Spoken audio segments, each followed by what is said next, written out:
Lur, hirup mah tong ngagedekeun ego, sabab ego anu bakal ngaleungitkeun kana rejeki. Lur, tapi nu kumaha heula egona nya. Tah, lolobana mah nu tadina jelema aya atawa cukup lah lain aya.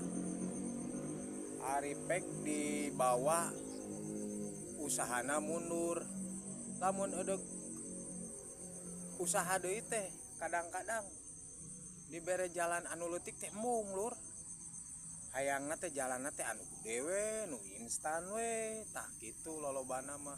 Kuduna mah usaha mah tinu leutik heula, geus nirilik bisa nyimpen kana-kana menengah, tangges menengah baru gede, pan kitu kuduna mah. Lolobana mah lamun hirup geus tadina ti awalna pamerean ti kolotna aya tuluy dibere susah. Tah geus susah teh lamun dibere usaha anu leutik teh embung cigana teh hayangna teh nu instan hayangna anu gede we jugjug gede usahana bari jeung teu apal naon-naonna mimitina usaha leutik teh kudu kumaha ngagedean teh. Tah kitu lur lolobana mah.